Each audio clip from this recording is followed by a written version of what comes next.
वृंदावन में बांके बिहारी मंदिर में वीवीआईपी दर्शन पर रोक लगा दी गई है। सुप्रीम कोर्ट की ओर से बनाई गई कमेटी की बैठक में फैसला लिया गया।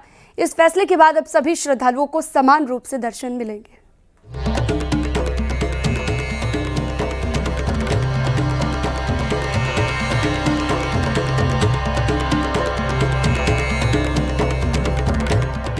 बांके बिहारी मंदिर में नहीं होंगे वीआईपी दर्शन। अब नहीं बनेगा वीआईपी पास। सभी श्रद्धालुओं को समान रूप से मिलेंगे दर्शन। कान्हा की नगरी में वृंदावन को भगवान श्री कृष्ण की बाल लीलाओं का स्थान माना जाता है, जहां बांके बिहारी मंदिर में दर्शन के लिए देश विदेश से श्रद्धालु आते हैं। बांके बिहारी मंदिर की व्यवस्थाओं को लेकर सुप्रीम कोर्ट ने हाई पावर मैनेजमेंट कमेटी का गठन किया था। कमेटी की बैठक में कई अहम मुद्दों पर चर्चा हुई, जिसमें श्रद्धालुओं के हित में कई फैसले लिए गए। इस बैठक में गोस्वामी समाज से 4 नामित सदस्य मौजूद रहे, जिनकी सहमति से वीआईपी दर्शन की पर्ची को बंद किए जाने पर सहमति बनी। प्रवेश द्वार से सिर्फ एंट्री, निकास द्वार से सिर्फ जाने की व्यवस्था की जाएगी। वर्तमान में मंदिर की सुरक्षा प्राइवेट कर्मचारियों की देखरेख में होती है। मौजूदा सिक्योरिटी को बदलने का फैसला लिया गया है। रिटायर्ड सैनिक वाली सिक्योरिटी तैनात होगी। इसके अलावा कमेटी ने फैसला किया है कि गर्भगृह के बगल में बंद कमरा खोला जाएगा। बांके बिहारी मंदिर में बनी वीआईपी गैलरी हटेगी और मंदिर 3 घंटे ज्यादा खुलेगा। इस तरह श्रद्धालुओं को दर्शन के लिए ज्यादा वक्त मिलेगा। गर्मियों में मंदिर में सुबह 7 बजे से 7:15 तक आरती होगी। उसके बाद दोपहर 12:30 बजे तक दर्शन होंगे।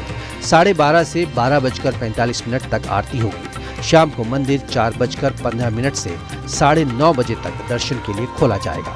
रात 9:30 से 9:45 तक फिर से आरती होगी। इसी तरह सर्दियों में सुबह 8 बजे से 8:15 तक मंदिरों में आरती होगी और 1:30 बजे तक श्रद्धालुओं को दर्शन उपलब्ध करवाए जाएंगे। वहीं 1:30 बजे से 1:45 तक आरती होगी। शाम को 4 बजे से रात 9 बजे तक श्रद्धालु मंदिर में दर्शन कर सकेंगे। रात 9 से 9:15 तक आरती होगी। दर्शन के लिए लाइव स्ट्रीमिंग पर भी सभी ने सहमति जताई।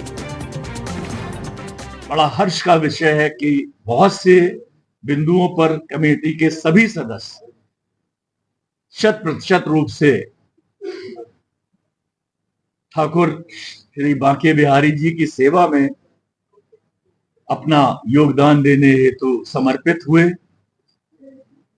हर्ष का ये भी विषय है कि हमारे कमेटी द्वारा नामित गोस्वामी बंधुओं द्वारा, सदस्यों द्वारा लगभग सभी प्रस्तावों पर, सभी विचारों पर चर्चा करते हुए सकारात्मक रूप से अपना योगदान दिया।